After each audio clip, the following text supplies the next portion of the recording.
we're here to bring a new type of news show. New insights, new styles, and new topics every day. We are News Generation. Bringing news just for you. It's Tuesday, June 23rd here in Seoul. I'm Isujin, and this is News Generation. Joining us today to represent the millennials is Cheska. Happy Tuesday, everyone. Happy Tuesday. Also to represent Gen Z is Hello. Seongbin. Both are here to speak on behalf of people in their 20s and 30s. So we're now at the second day of the work week, and if you spent any time online lately, chances are you've come across a word or phrase that left you wondering, what does that even mean? Maybe I'm getting too old or falling behind trends.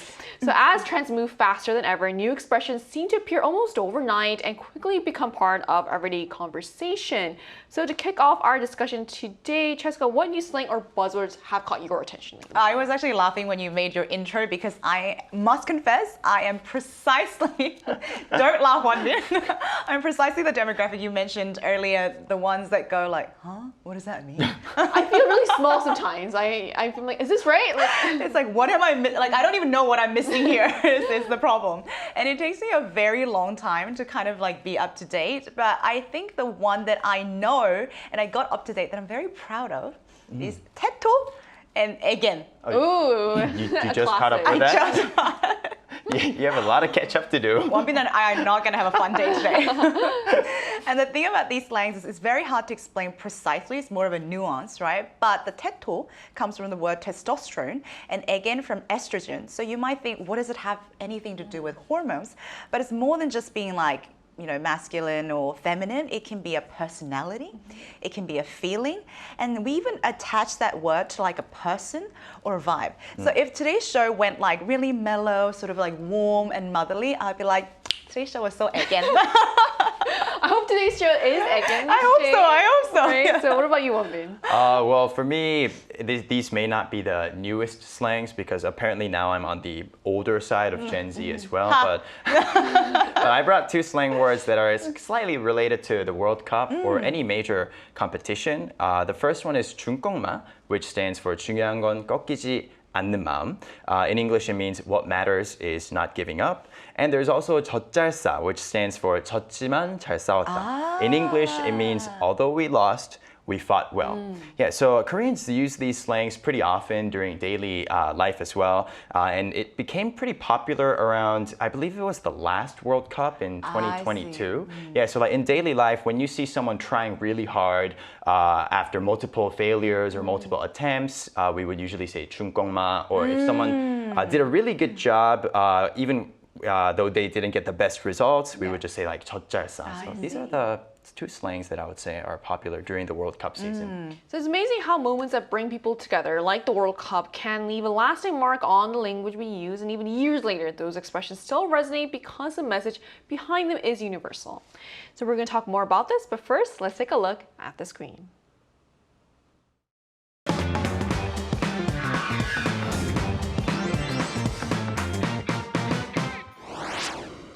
As quickly as trends come and go, new words seem to appear just as fast. We often reflect what's happening in society, but with so many new expressions popping up, it's easy to feel like you're falling behind. Today on News Generation, we're taking a closer look at some of the slang and buzzwords that have gone viral in Korea and around the world, asking why we use so many new terms and how we should make sense of them. So just as we saw in the video, slang isn't just random internet jargon, it's a reflection of the times and a way people connect. And because new expressions spread so quickly online, keeping up with them can sometimes feel like a full-time job. So let's put our panelists to the test. So we have representatives from Gen Zs and Millennials today, and we're even going through in some Gen Alpha slang in both Korean and English to see just how many of these viral terms they actually recognize. So we're going to talk about some of the most popular Korean and English slang terms today. So it's going to be a bit of a competition. So let's see who gets more of them right. I love it. I'm so ready. You will be 젖잘싸. Okay, all right. We'll see how this goes. 중꺾마. The first one is 야르. I know this one. Okay, Cheska. If there was a buzzer, I would have pressed it. Yaru is like yaru. It's like an exclamation. When you're so happy, you're so excited. The word I don't think has a real meaning. It's like, hey, yes. Like, when you're really excited, it kind of comes up. So I won, so I'll be like, 야르. 야르. Right, Okay, right. good. So the second one is 밤티. I know this one. I know this one. 밤티. It basically means when something is just kind of bad or when something is not right. Like for example, if a company rebranded their logo and you think it's not good, it's ugly, then you would say, oh, it's so 밤티. Oh my God. Yeah, so hurtful. the word is so random. So I actually had to do some research on the background, and apparently it came from a funny incident that happened during a video game of a streamer's show or something. Yeah. The word is actually really cute, like 밤티. Right. It's so interesting how a lot of these tend to come from video games. So the third one, our last one for our Korean slang is 감다살. I know this. Oh, Jessica, okay, Jessica's got this. I have to get as many right because I feel like I'm going to lose towards the end. But this one is easy because it's a shortened version of a Korean word. 감이 다 살아있다. And it's usually used as a compliment when someone achieves like these unexpected results or does something like really great. Like it's almost like, oh, bro, you haven't lost your touch, or like, dang, you're so on point. So I'll be like, since I'm getting these right, I'll be like, I'm 감다살. Yeah, you're still 감다살, Jessica. I'm still Got it. still 감다살. All right, so we're gonna move on to our English terms now. So the first one that I have is called looks maxing. Yes. I do know this. Just Jessica, you Yes, this one. I'm actually doing so well today. Looks maxing is simply the two words put together, like when you're maximizing your look. So like when you're doing everything that you can to sort of like enhance your appearance. So it can include anything from like skincare routine to even maybe getting a plastic surgery. So it's basically range of anything to maximize your look. And this was actually popularized by a streamer called Clav, and he kind of started this trend of men trying to enhance their looks as much as possible to kind of reach your full potential. So then the second one is Sigma. Jessica, would you like to do this one as well? Jessica, you've been doing so well. Like, two in a row. I knew this was going to happen. I actually have no idea what that means. Let the Gen Z handle this.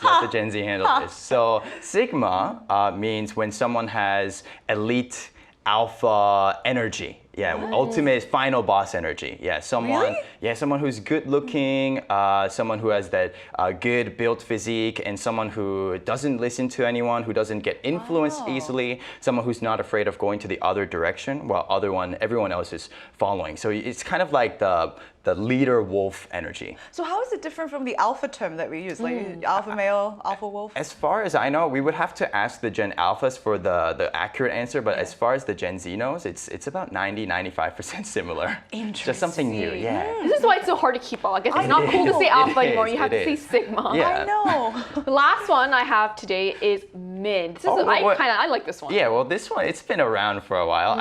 I bet Jessica is very familiar with this. Shots fired. Shots fired. Mid is a short term of just middle or medium. It means when something is kind of mediocre. Maybe a 5 to 6 out of 10.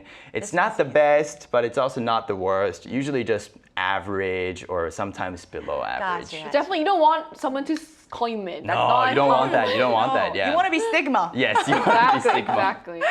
So some of these words sound perfectly normal to one generation and completely foreign to another. And it really shows how language evolves at a lightning speed in the age of social media. And the trends moving so quickly, even terms that were popular just a few years ago can suddenly sound outdated. So Jessica, do you feel a gap with younger generations as a millennial these days? You did so well during this test. I know, actually did pretty well yeah. until Wonbin called me out. You must know this because it's been around for a while. But if I'm being really honest, I actually don't until I come to situations like today. Okay.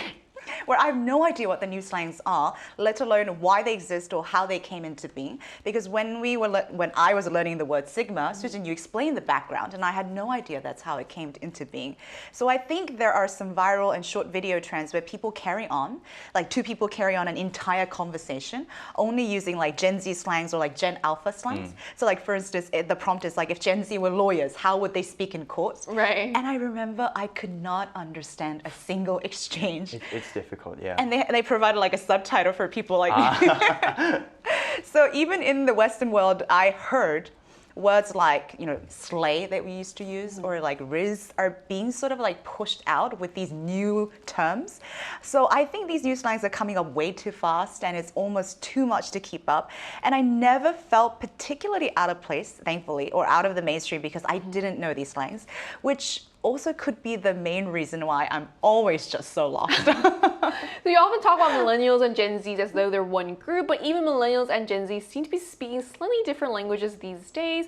And while older generations may struggle to keep up, younger Yes, like people us. are often the ones creating and spreading these expressions. So why do you think slangs are so big among Gen Zs, and when are they typically used? Yeah, why are you using them? It's the phones. Like I'm telling you, it's definitely because all the phones and the immense screen time that the Gen Zs and the Gen Alphas have. And I'm kind of saying this as a joke, but it's also actually true because Gen Zs and Gen Alphas like short abbreviations or slangs because all contents and videos that they watch, at least most of them, are like ultra short form videos. Right. Nothing lasts more than 20 seconds and no one watches anything or any video that's more than 30 seconds long. So they had to brew up, they have to put it in like a cauldron, they had to like boil up these new slangs or words that they can deliver a strong message in under 20 seconds. And people are starting to make slangs based on the feeling or how addictive it sounds rather than shortening the actual original word or the meaning. So I guess this is slightly related to the words going viral as well. Right. So slang isn't always about efficiency or even meaning anymore. Sometimes it's about the vibe, the humor, or simply feeling like you're part of the same online culture. And while some people see these ever-changing expressions as confusing or maybe even unnecessary, others argue they're simply a natural part of how language evolves. So we also wanted to hear directly from our viewers. So we ran a poll on the Arirang YouTube channel asking, how do you feel about talking to people who use a lot of slang? Here's what the results showed. The largest share of response, 43%, said they don't mind it. Another 39% said slang-heavy conversations can be hard to understand and make them feel a bit uncomfortable, while 15% said they find it fun and a sign of wit. The remaining 3% chose other responses. So it is quite interesting that most people don't seem to have strong feelings one way or another, but with nearly 4 in 10 saying too much slang can be alienating, it shows that while new expressions can be fun and creative, communication still works best when everyone can understand one another. So to get a more personal perspective on this, let's hear from a millennial from abroad who speaks Korean and has had to navigate all these new expressions herself. So that conversation will take place right after break, so don't go anywhere.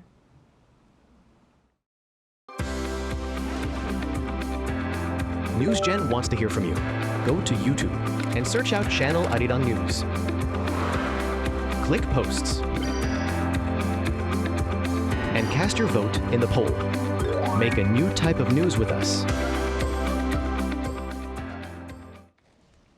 We're now joined by Monta from India, who speaks Korean and brings a unique perspective as both a language learner and a millennial. So hello Monta, thank you so much for connecting with us today. Hello, it's good to be back again. Good to have you back on. Yeah. So Monta, have you ever been confused by Korean slang or abbreviations in everyday conversations? Well, it's such an interesting one. Yeah, absolutely. I still remember the first time when I arrived in Korea, I was constantly confused by all these slangs or memes. So I remember one time my Korean relatives or friend told me katseng when I just arrived in Korea. And I spent several minutes trying to figure out what that literally means. Whether it was some kind of secret code or something. And then later on, I got to find out the literal meaning of it. And again, even though I speak the language Korean, sometimes I feel like young Koreans are speaking a different version of Korean, completely different from the one that I speak. And the funny thing is that when I learn one slang expression, another one appears on social media, and it's so it feels like chasing a cloud or something, moving target or something. Yeah, and I think it's fun and at the same time interesting. I love every word you use because you described exactly how I feel. I feel like it's a secret code that only agents know, and it's like a moving target. Like I got one, and it's like There's more. five more appear. Exactly. So Monisha, does So hard these to chase. I know. So does these type of slangs make learning Korean for you more fun or more difficult? Well, both. It does both. I think learning slang can be like, I can feel you the vibe that you were more like connecting to the current culture, and you get to understand like what young people or young Koreans really communicate in day-to-day life, and not just what appears in the textbooks. And when I understand a joke or a meme or a slang expression like that is, I feel like I feel like I could understand the young people. And at the same time, when I don't understand like a slang or something, I feel like I'm so far behind the trend, and it can make you feel a little bit down, a little bit less confident. But I think I don't give much stress to it. Yeah, it can be challenging at the same time, and it can be fun when you get to learn one slang. So it's both struggling at the same time, fun. Right. I wouldn't say don't worry too much about it, because in terms of challenge, you're not the only one feeling it. We feel it as Yes. well. Now, on the other hand, what kinds of slangs are popular among young people in India nowadays? Yeah, like in India, many people like use a mix of English and the local languages. Like like India has several states, like 29 states, and we have our own languages in every region. So different culture. So it's a combination of mix like English and their own languages. So like you you got that Reese which has been popular for a long time. Like you get the Reese, or I don't have the Reese, or like cringe or something. And like when somebody like talks about something suspicious, we're like, oh, sus. You can and I still remember what I still remember trying to figure out what sus means, because I was so busy with my own thing that I don't know what that means. Yeah, so it's kind of similar with like Korea, and I think social media has a huge influence on it. A phrase can become popular nationwide, like almost overnight, like through all these social media platforms. So in that sense, young people in India and Korea are quite actually similar in terms of slangs. But it is quite interesting that young people in India tend to use viral slang terms are used in the States, because I feel like in Korea we use a lot of, it's more like an abbreviation of the local language. So that is quite interesting. Yeah. All right, thank you so much for sharing your insights with us, Samantha. Thank you. Bye. Thank you so much. So it's interesting to hear that this isn't just a Korean phenomenon. From Seoul to New Delhi, younger generations seem to be creating their own vocabulary at lightning speed. And that raises a bigger question. Are these words simply passing trends, or do they actually serve a purpose? So why do slang terms matter, and what do they say about the bigger society, I guess? Oh, well, it's definitely a double-edged sword, but if we look at the good side of it, well, it allows more bonding between the same generations, because it makes them feel like they have more in common and they feel a little bit more united. Like when I say something to someone who's in my generation, a slang, and they understand it, we're like, oh yeah, you know what I mean? Yeah, you know, I know what you mean. Yes. And according to a survey of 1,500 people, more than 85% answered that they do use slangs, and 44% of them chose easy communication as the reason why. So slangs may not be the most familiar words for some people, but they are something that shows trends of that period and the way people communicate. So I think it's part of the culture, it's part of the society itself. Right, so slang isn't just about sounding trendy. It can help people communicate more quickly and create a sense of belonging. In many ways, these expressions become snapshots of what people care about. At the same time, the language that brings some people together can leave others feeling left out. And there are times we talked about earlier in the show, you feel a bit small sometimes when you don't Not know small, I what's feel going minuscule. minuscule. And I asked you this earlier too, but like, can slang, do you think, strengthen bonds but also create communication gaps? Absolutely, absolutely. Because first of all, you don't understand, so there is no communication Right. going on. But when I was researching for today's episode, I genuinely asked ChatGPT, quote, why do people use these complicated slangs that change so often? In the same survey that one been mentioned, many boomers said they use slangs and these terms to avoid feeling left out and to better connect with others. But what was more interesting was that when asked whether they actually understood the slang used by their children, almost half, about 47%, said they found it very difficult. Yes. It's so fast changing. It's so fast changing. So, and as you said, this really highlights the generational gap because if you can't understand what your children are saying or what that quote means, then how could you actually connect with them on a deeper level? And while new expressions can create the identity and the sense of belonging that we talked about, I think excessive use can also cause social issues because some critics do argue that when language becomes too distorted, it can be a form of linguistic degradation. And I think the challenge then is finding this balance between like interesting, fun, cultural, vital and trend versus like, you know, ongoing, non-stopping de-evolution of our linguistic evolvement. Yeah. Right. I mean, I think for me personally, the two things I most feel and I don't understand as slang, Yes. as slang terms, is I feel old and then I feel really uncool, which are both really feelings that you don't want to feel. It's not the greatest feeling to go, yeah. So striking a balance between creativity and clarity may be just as important as keeping up with the latest buzzwords. Of course, many trendy expressions disappear almost as quickly as they arrive. So which of today's slang terms do you think will survive the next decade? Jessica? Oh, okay. I think I'm being very honest today on the show, but if I may be honest for the one last time, I don't think any of them. I don't think any of them will survive, but not in a pessimistic way. But I think the point of slang, like the requirement of one to be a slang, is that you must have a short survival rate because the expiration date is what makes them slang. So I think I wouldn't be surprised if they survived. In fact, I would be more interested in what the next slangs will tell us about the mentality of our generation.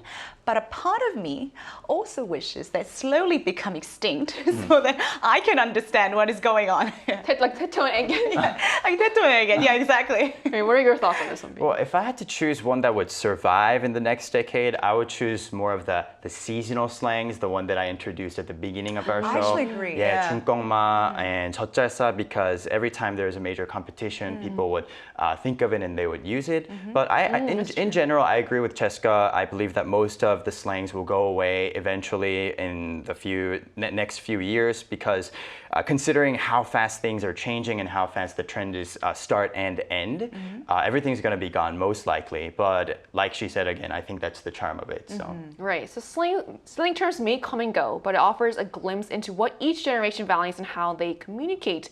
While some expressions bring people together, others can create gaps between generations. So perhaps the challenge isn't keeping up with every new word, but staying connected with the people who use them. And that brings us to the end of today's episode of News Generation. But News Gen will be back tomorrow at 10:30 in Korea time with more stories and discussions. So big thanks to Cheska. Today was 감다살. Okay, putting those views. 감다살. And also Wonbin. Today was 야들. Yes. And to our viewers, thank you so much for watching. Hopefully the next time you hear a new slang word, you'll just say yaru and not feel too mid. We are News Generation.